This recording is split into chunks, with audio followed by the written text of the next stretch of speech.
जय हिंद दोस्तों। मैं विकास भारद्वाज एक बार फिर आप सभी का मेरे इस वीडियो में स्वागत करता हूं।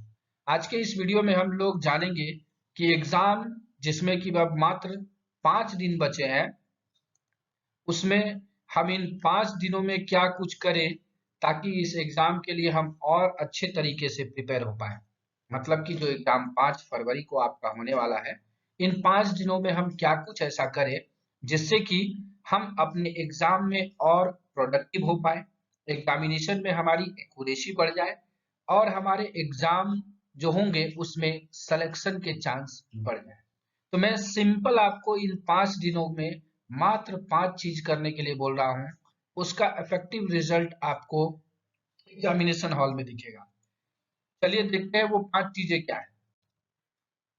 उससे पहले एक मोटिवेशन आपके लिए कि कोशिश आखिरी सांस तक करनी चाहिए। या तो लक्ष्य हासिल होगा या अनुभव, चीजें दोनों ही श्रेष्ठ है।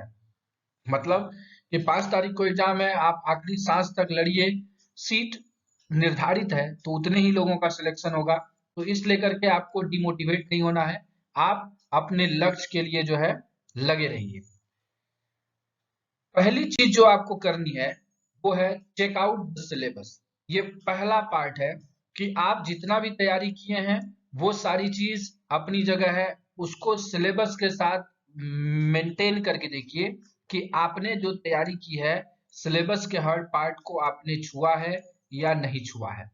तो पहला आपको काम ये करना है आज इस वीडियो को देखने के बाद कि आप जो एलडीसी का सिलेबस जो है, रूल 72 का, रूल 72 के सिलेबस को आप फटाफट जा करके चेक करिए कि किस प्रकार से आपकी तैयारी हो पाई है। अब आपको सिलेबस कहाँ मिलेगा?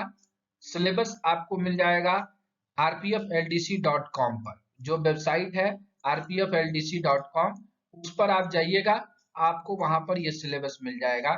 उस सिलेबस को आप देख करके एक एक चीज आप पिन पॉइंट करके नोट कर लीजिएगा कि क्या क्या चीजें आपने पढ़ ली है और क्या सिलेबस में है। अब चलते हैं दूसरे बिंदु पे। ये दूसरा पॉइंट जो है ये सबसे महत्वपूर्ण है। जो लोग इसको करेंगे, इसको जितना स्टार आप दे सकते हैं उतना स्टार दीजिए। सिलेक्शन का यही की है। चाहे आपको आरपीएफ रूल 72 में सिलेक्शन लेना हो या इवन यूपीएससी में लेना हो, जो भारत की सबसे प्रतिष्ठित एग्जाम है, उसमें भी आपको यही सबसे अहम रोल पैदा करता है, रिवीजन। अब रिवीजन किसे करना है? रिवीजन भी, उसमें भी दो प्रकार की चीजें हैं। सबसे पहले आपने जो नोट्स बनाया है तो उस नोट्स को रिवाइज करिए। जिन लोगों ने नोट्स नहीं बनाया है उनको अभी लग रहा होगा कि क्या पढ़े, कैसे पढ़े, कितना पढ़े, किसको छोड़े, क्या करे। ये बहुत कौतूहल आपके दिमाग में हो रहा होगा। और वीडियोस को मैंने बाद में लिखा है क्योंकि इसका बहुत ज्यादा रोल नहीं है। क्योंकि नोट्स को रिवाइज करने में आपको 2 घंटा लगेगा, लेकिन आप मेरे वीडियोस से रिवीजन करने जाएंगे तो आपको 10 घंटा रोज लगेगा अभी।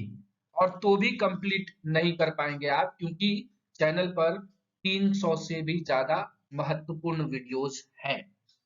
इसका मतलब कि जिन लोगों ने नोट्स बना लिया है, नोट्स मेकिंग कर लिया है, वो उन लोगों से बहुत आगे है। मतलब लमसम कहा जाए तो 50% आगे है वो, जिनको की नोट्स नहीं बनाया है जिन्होंने, और वो रिवीजन अभी कर रहे हैं। तो इसलिए जिनका भी नोट्स है, फटाफट नोट्स को 2 बार, 3 बार, 4 बार, मेरी तरफ से आपको हिदायत है और सलाह है कि आप जो नोट्स बनाए हैं कम से कम उसको एग्जाम में जाने से पहले 4 बार रिवीजन करके जाइए। 4 बार मिनिमम, और मैक्सिमम आप अपने हिसाब से करिए। अब नोट्स को, बाद जो वीडियोस मैंने लिखा है वो रिवीजन के लिए इसलिए कि आप नोट्स पढ़ते समय कुछ ऐसे पॉइंट होंगे जो आपको समझ में नहीं आया। मानिए आईपीसी आपने पढ़ा, सीआरपीसी पढ़ा, नहीं समझ में आया, तो उन चीजों के लिए आप फिर वीडियोस पे जाइए और उसको फटाफट फास्ट फॉरवर्ड करके रिवाइज कर लीजिए। तो नोट्स और वीडियो का कॉम्बिनेशन ऐसे काम करेगा। दूसरा, जब आपने पढ़ लिया तो आप अपने पढ़ने के बाद क्या क्या चीजें आपको याद रह पाई, उन चीजों को भी हम लोग देखेंगे। तो उसके लिए हमने डिजाइन किया है आपके लिए मॉक टेस्ट। तो मॉक टेस्ट हमने डिजाइन किया है, उस मॉक टेस्ट को आप अटेम्प्ट करिए। यहाँ पर एक डिस्क्लेमर मैं देना चाहता हूँ कि जिन लोगों को ऐसा लगता है कि सर का मॉक टेस्ट ले लिया, अब इसी मॉक टेस्ट से सवाल आएंगे, तो इस भ्रांति में नहीं रहिएगा, क्योंकि मैं एक क्वेश्चन सेटर नहीं हूँ कि एग्जाम में क्या पूछना है।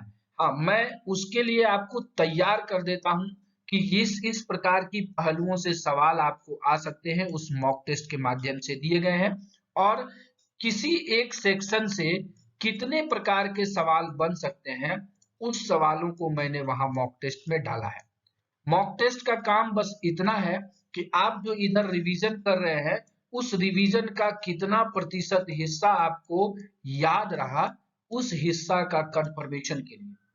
और मॉक टेस्ट में जाने के बाद आपको बस पता चलेगा कि आपका कौन सा हिस्सा कमजोर है, वीक पॉइंट आपका पता चलेगा कि आपका आईपीसी कमजोर है, आपका सीआरपीसी कमजोर है, रेलवे एक्ट कमजोर है, आरपीयूपी कमजोर है, आरपीएफ रूल कमजोर है, क्या कमजोर है, सिक्योरिटी रेलवेज, क्राइम रेलवेज, इन सब चीजों पर आपको महारत हासिल मिलेगी।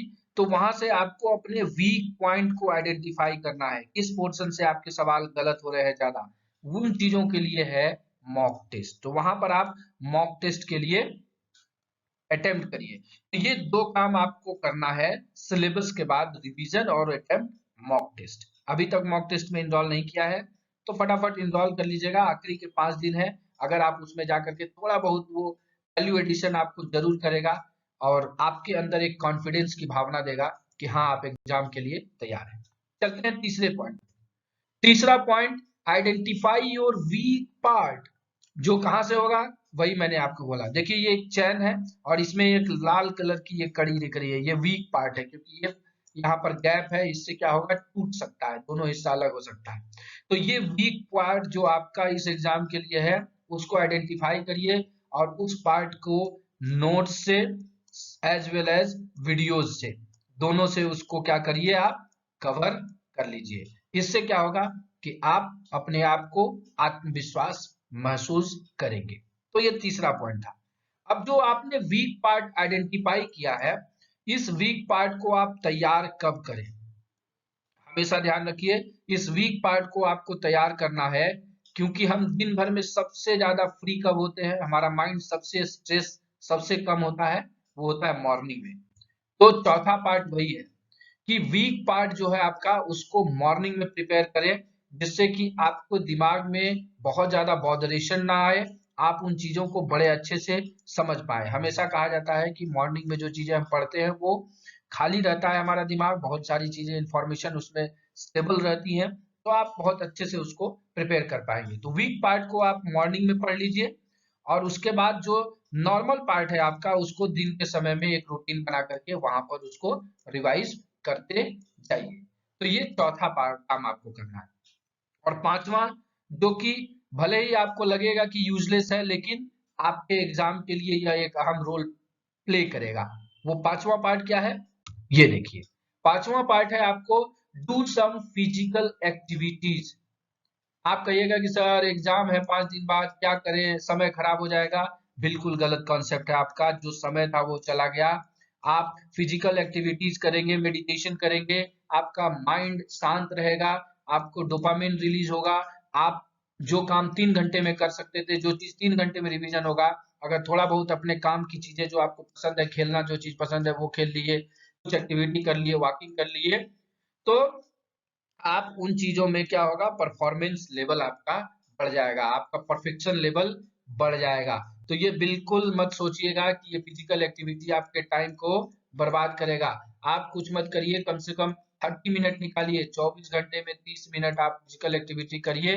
इसको शाम के समय में रखिए, जिस समय आप बोझिल हो जाते हैं, उस समय जाकर के घूम के आ जाइए, 4 बजे 5 बजे, जब भी हो, जिस समय हो, जैसा हो। तो इस तरह करने से क्या होगा कि आपको दिन भर जो पढ़े हैं उसको मगअप करने में, मतलब दिमाग में रिवीजन करने का, उस समय आप आराम से उसको लेकर के चल सकते हैं कि ऐसा सवाल आरपीयूपी में पूछ सकता है, ये वाला सवाल हमारा मिस हो गया। इन चीजों को आप कर सकते हैं। तो 5 चीजें मैंने आपको बताई जो इन 5 दिनों में आपको रोज करना है। ठीक है, ये सारे काम आपको डेली 5 दिन तक करना है। और जो एग्जाम के रात के पहले, मतलब जो 4 तारीख की रात होगी, उस दिन क्या कुछ करना है आपको अगले एग्जाम के लिए, उसके लिए मैं आपको नेक्स्ट वीडियो में बताऊंगा।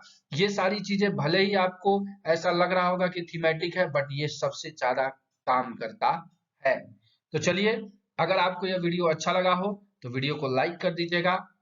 चैनल पे पहली बार आए हैं तो सब्सक्राइब कर लीजिएगा, क्योंकि इसी प्रकार से मैं आपके लिए पढ़ाई की चीजें तो लाता हूँ, साथ ही साथ और भी चीजें जिससे कि आप अपने जीवन में सफल हो पाए, वो भी मैं यहाँ पर करते रहता हूँ। तो चलिए, इस वीडियो को शेयर कर दीजिएगा ताकि ज्यादा लोग लाभान्वित हो पाए। वीडियो को ध्यानपूर्वक देखने के लिए आप सभी का दिल से धन्यवाद।